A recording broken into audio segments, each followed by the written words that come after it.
Et ben, il dit, est-ce que vous êtes bien, Madame Marie-Rolande Jacob, épouse de Jean-Donald Jacob? Oui, c'est moi. Ok. Parce que, suivez-moi. Il n'a rien dit à ma mère. Les policiers n'ont rien dit, que vu qu'elle était une femme enceinte et tout, les hormones, les émotions. Le réflexe d'une maman, les réflexes qu'on a le sens maternel, c'est dire, qu'est-ce que Donald a fait? Qu'est-ce que Donald a fait? Pourquoi? Qu'est-ce qu'il a fait? Il n'a pas cherché les filles à la garderie. Quand j'avais des sœurs avant moi, j'ai pas été chercher à la garderie. Les policiers n'ont rien dit. Ils n'ont rien dit du tout, sans mots, rien du tout. Allô?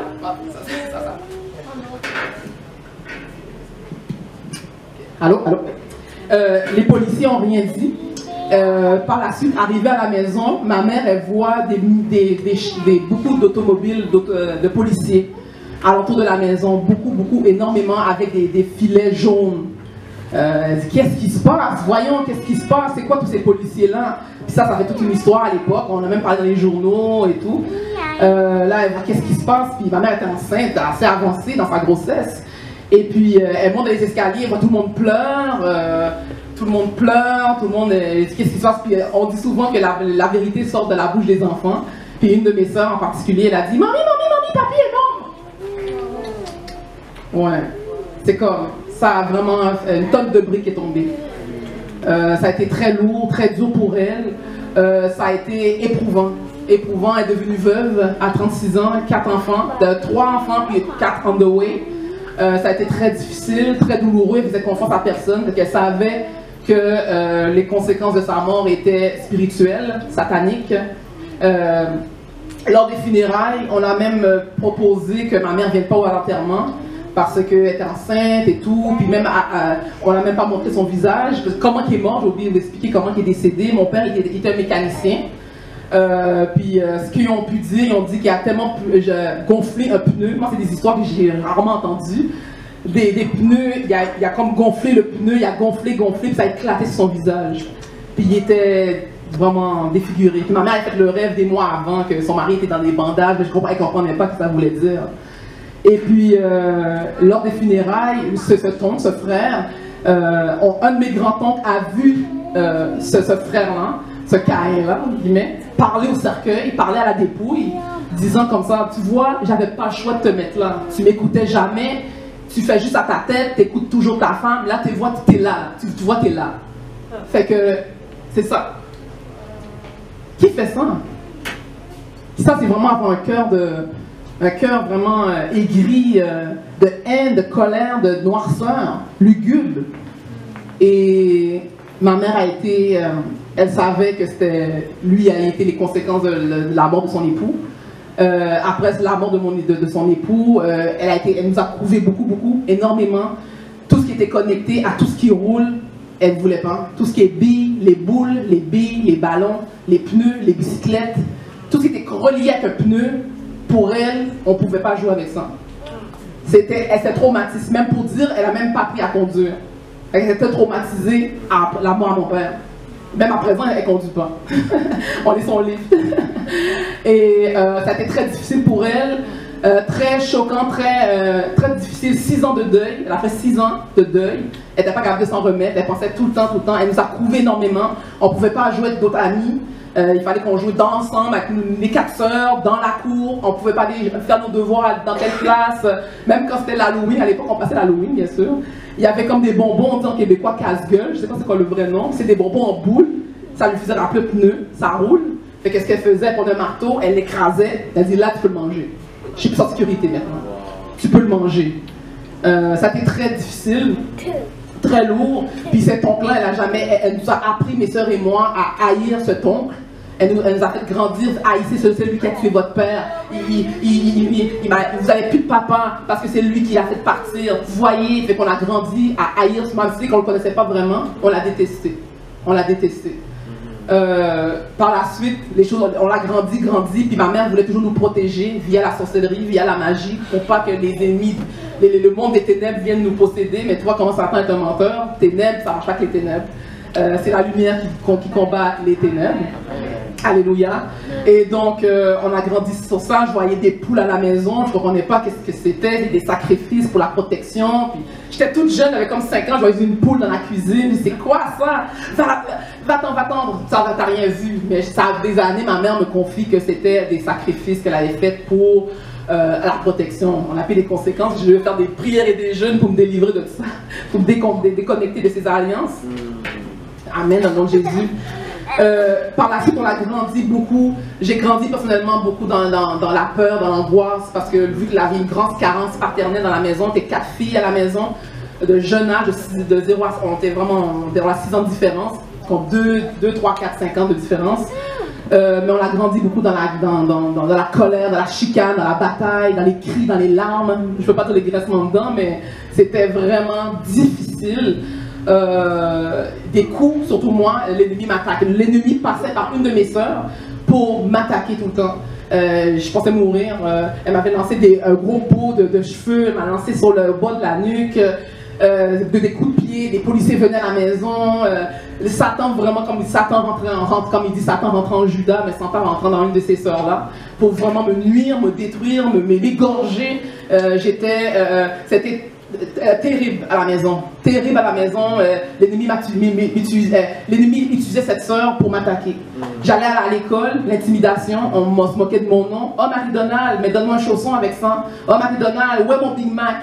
On se moquait de ma hauteur, à ma 5-6e année. J'étais quand même grande, quand même, pour mon âge.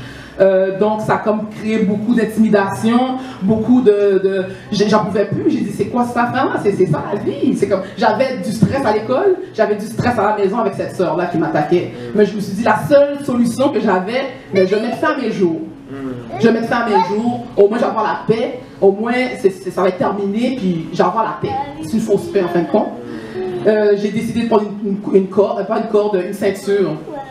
Je l'ai mis à l'entour de mon cou. Je vais toujours m'en rappeler. J'ai mis autour de mon cou, puis je ne sais pas pourquoi, j'ai commencé à tirer, puis j'ai senti une pression, j'ai lancé la ceinture. J'avais peur d'aller jusqu'au bout. Fait que j'ai arrêté le processus. Merci Seigneur. J'ai arrêté le processus. Amen. Vu que je suis la seule qui n'a pas connu mon père, j'étais très couvée par ma mère. Elle me protégeait énormément. J'étais comme, on va dire, sa chouchou, c'était comme genre sa Joseph. Puis j'étais pas à l'aise, ça venait comme un peu de confort par rapport à mes autres sœurs, surtout celle en particulier qui m'attaquait. Et ça a été très pénible. Et on a grandi dans un milieu, chez catholique, en passant, j'ai oublié de mentionner, j'ai grandi dans le catholicisme. Vous allez peut-être rire, mais j'ai toujours pensé que Joseph, le père, était Dieu. Je sais que c'était mon ignorance parce que je ne connaissais pas Dieu. Joseph Flèche, le père adoptif de Jésus. J'ai toujours pensé que c'était lui Dieu. Je n'avais aucune connaissance qui était Dieu, qui était Jésus. J'allais à l'église, j'allais à la messe le dimanche, mais j'étais vide, pour moi j'étais un gros trou noir. J'étais un gros trou noir, j'étais vraiment une chute à mes yeux, parce que je savais rien. Je pensais que je l'avais l'affaire, mais je ne l'avais pas du tout.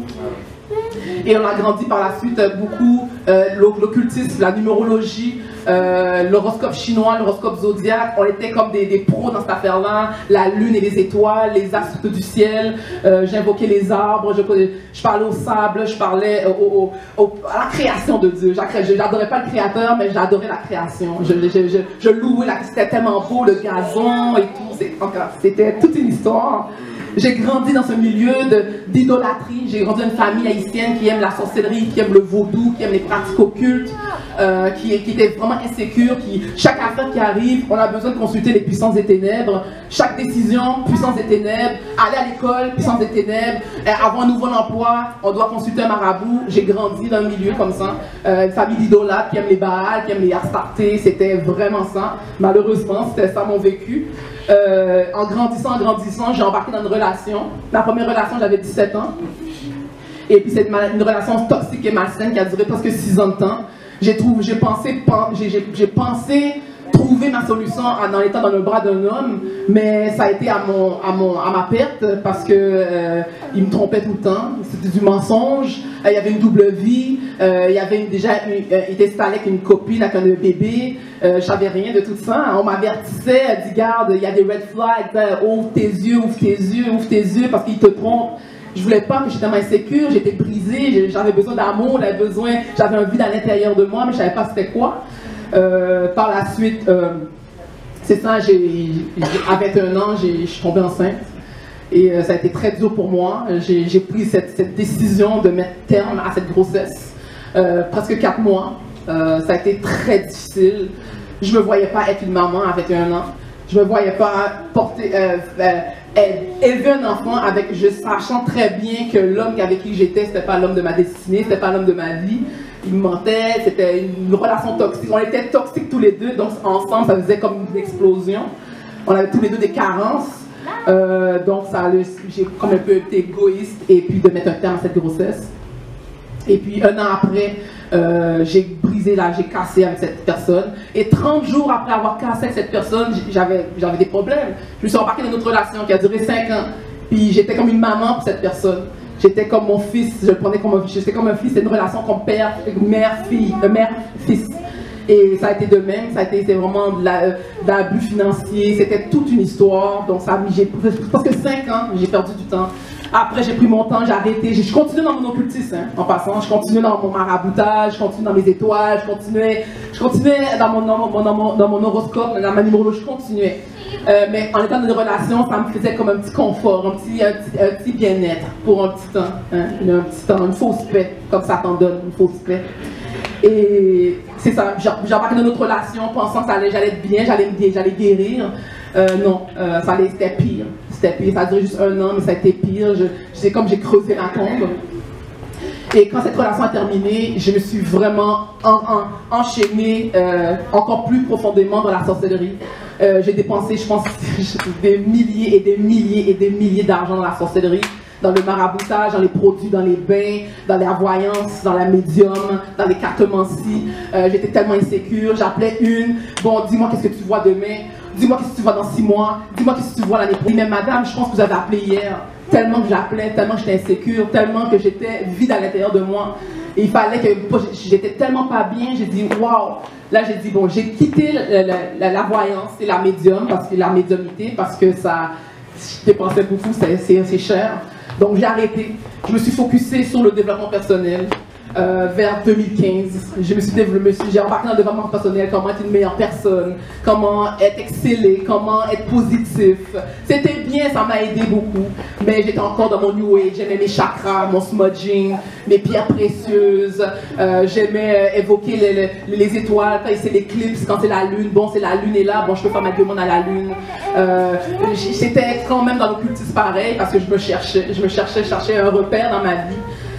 J'ai continué à faire ça, continué à aller dans le développement. J'ai acheté beaucoup de bouquins, à des conférences, comment être une meilleure personne, comment être une femme indépendante dans la vie.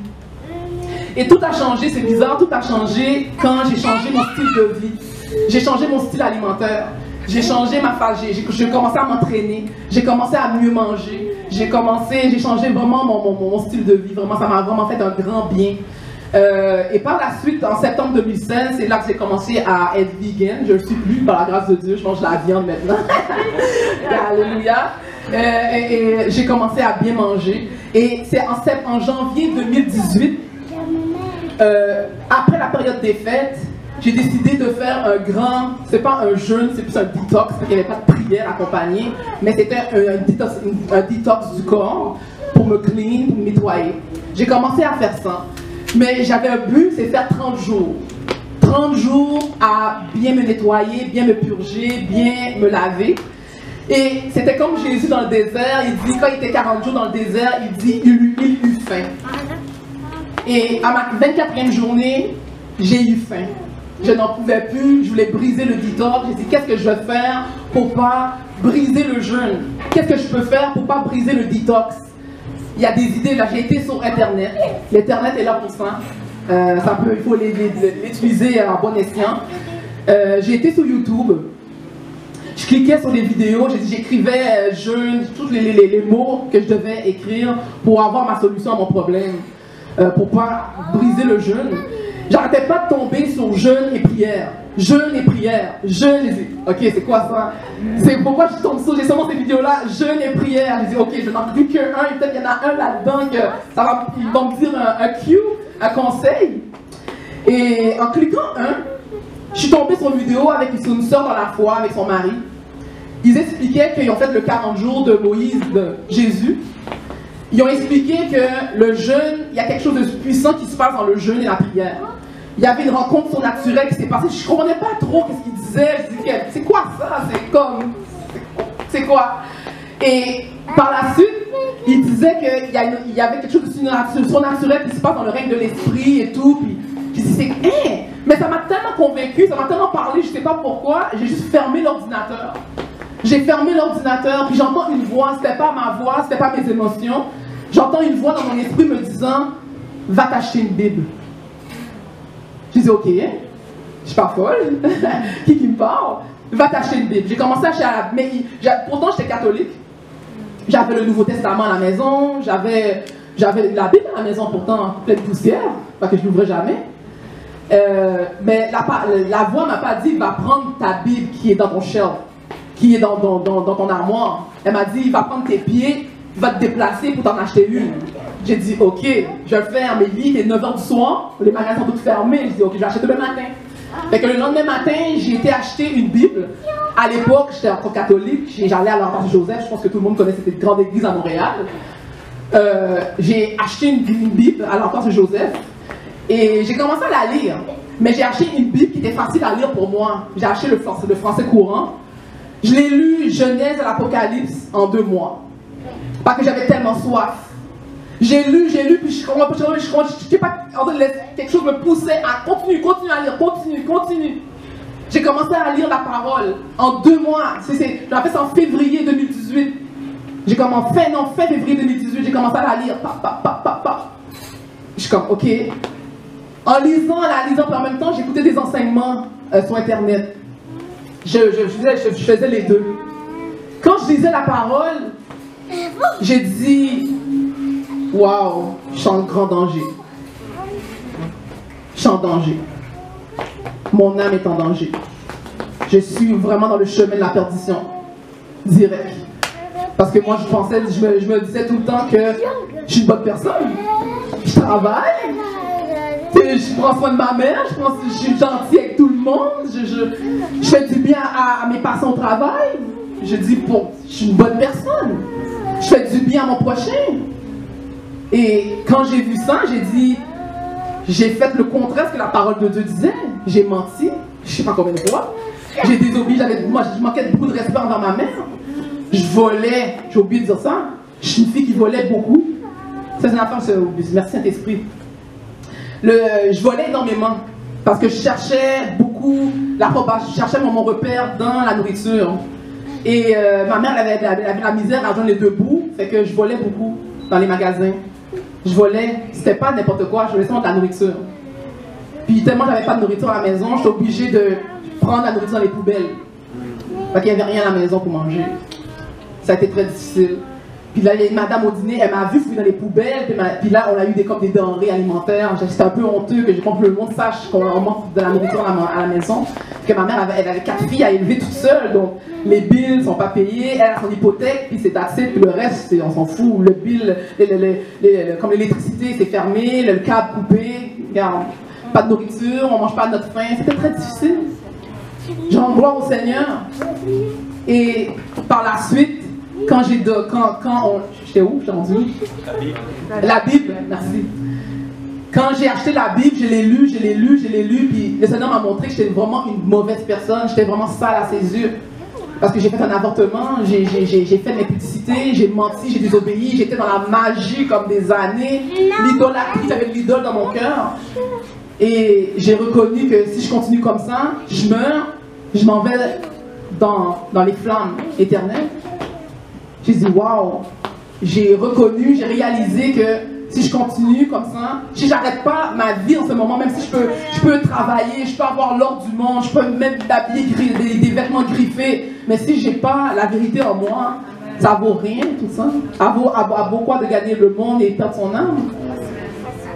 Donc, j'ai eu la conviction du Saint-Esprit que j'étais une pécheresse. Je me rappelle comme c'était hier, j'étais dans ma toilette. Je me suis mise à genoux. Le Seigneur m'a montré la personne sale que j'étais, la saleté que j'ai faite, que j'ai pu faire, j'ai pu dire la calomnie, la médisance et tout, encore un multipote. Et il m'a montré toutes ces choses-là, puis ce que je voyais, c'est comme si il transférait tout ça dans son corps.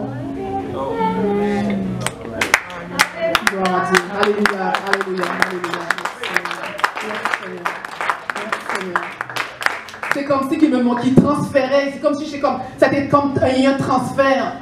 Tout ce que la saleté, la médisance, la calomnie, l'avortement, l'impudicité, la sorcellerie, tout ce que j'ai pu faire, je vois qu'il transmettait sur son corps. Je me suis mise à genoux, j'ai levé mes mains dans les cieux, j'ai dit Seigneur, la seule fois que je m'appelle quand j'ai dit ça, j'ai dit I repent. I repent. Je me rappelle comme c'était hier, j'ai jamais pleuré j'ai pleuré comme on dit en québécois, j'ai pleuré comme une madeleine. J'ai pleuré ma vie, que je voyais que j'étais sale. Puis là, j'étais sale aux yeux du Seigneur. Je dis Seigneur, comme j'ai fait. Je pensais que j'étais une bonne personne. I thought I was good, but I was not.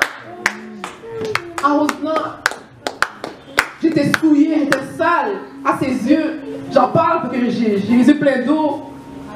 Je pensais que c'était l'amour, je pensais que c'était l'amour des hommes qui allait combler mon vide. Je pensais que c'était la sorcellerie, je pensais que c'était la magie, je pensais que c'était dans les étoiles, les arbres, l'éclipse, le smudging, les pierres précieuses, l'eau bénite, la Sainte Vierge, Saint-Joseph, Saint-Antoine de Padoue, Saint-Antoine de Prague.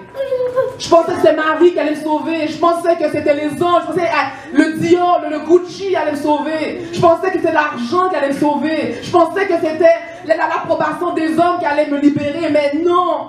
Je pensais que c'était la voyance qui allait me voyer, qui allait me sauver, mais c'était Jésus-Christ.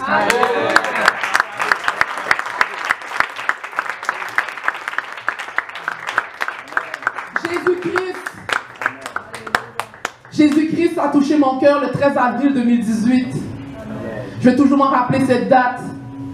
J'étais totalement, la paix, que le morceau de casse-tête qui me manquait, c'était en Christ. Amen. Le morceau de casse, le puzzle que je cherchais dans les hommes, dans toutes ces choses, c'était en Jésus-Christ, que je ne savais pas. Amen. J'étais encore catholique, j'ai donné ma vie à Jésus, mais les deux problèmes ont arrivé après la persécution, of course. J'ai jamais eu des paralysies du sommeil avant. J'ai jamais été attaqué. J'ai jamais vu des démons venir me manifester dans ma chambre. J'ai jamais eu ça. C'est quand j'ai reçu Jésus comme Seigneur et comme Sauveur, j'ai vu les démons de l'enfer venir. Qu'est-ce que tu fais? Tu travaillais pour moi avant. Tu travaillais pour moi. Pourquoi tu changes de royaume? Comme ça, tu as décidé d'être traite. Oh, l'attaque a été dure. Puis la famille a été très difficile aussi parce que j'ai quitté le catholicisme. Parce qu'en lisant la parole, j'ai réalisé que c'était un mensonge. J'ai jamais vu dans la parole qu'il y a eu des baptêmes de bébés, la confirmation, la première communion, j'ai jamais vu ça. J'ai jamais vu qu'il fallait adorer des faux dieux, parler aux morts, j'ai jamais vu ça, j'ai pas vu ça dans la parole. Confronter la famille était un défi. Confronter la famille était un défi pour leur dire, regarde, mamie, en passant, j'ai donné ma vie à Jésus, fait que je suis plus catholique. Hein? Fait que tu trompes ton baptême, l'attaque de l'ennemi a passé par ma famille pour ici, il manquait seulement des pierres pour me lancer ça sur moi. Parce que la persécution était très dure. J'ai dû prier, j'ai dit Seigneur, s'il te plaît, Seigneur, aide-moi à être forte, à passer à travers ma famille. Mais le Seigneur allait dire, vous allez avoir des tribulations dans le monde. Mais gardez courage parce que j'ai vécu le monde. Amen. Dieu est bon, amen. Dieu est fidèle. Et le seul repère, la seule solution, c'est Jésus-Christ. Il est le chemin, la vérité et la vie. Et nul vient au Père que par Jésus-Christ. C'est pas les marabouts, c'est pas les sorciers, c'est pas l'alcool, c'est pas la prostitution, c'est pas le gambling, c'est pas le pop champagne qui vous allez être bien, c'est pas la voyance. Non, c'est Jésus-Christ. C'est le seul et unique. C'est le seul et unique, mes amis. J'ai pas d'autre mot à dire que Jésus-Christ. Il est le meilleur. Il a changé ma vie. Il m'a libéré de l'angoisse, il m'a libéré de la détresse, il m'a libéré de la peur et de la crainte. Amen. Il m'a mis pleinement en foi, comme il avait dit l'homme de Dieu. C'est comme qui es-tu? C'est quoi? C'est qui es-tu? Il m'a montré que depuis le ventre de ma mère, il me regardait. Amen. Depuis le ventre de ma mère, il me regardait. L'ennemi a voulu me tuer dans le ventre de ma mère, mais ça n'a pas marché. Amen. Satan est un menteur. Satan est un menteur, le père du mensonge. Alléluia. Et je rends grâce et je rends gloire au Seigneur pour ce moment. Merci mon frère et Magda de m'avoir invité. Merci pour ce moment vraiment de partage, d'échange, de témoignage. Dieu, et c'est pour toute la gloire du Seigneur. Amen. Et je rends gloire au Seigneur pour ce moment. Et merci infiniment pour ce moment si cher, si précieux, parce que Jésus-Christ est le seul sauveur et le Seigneur.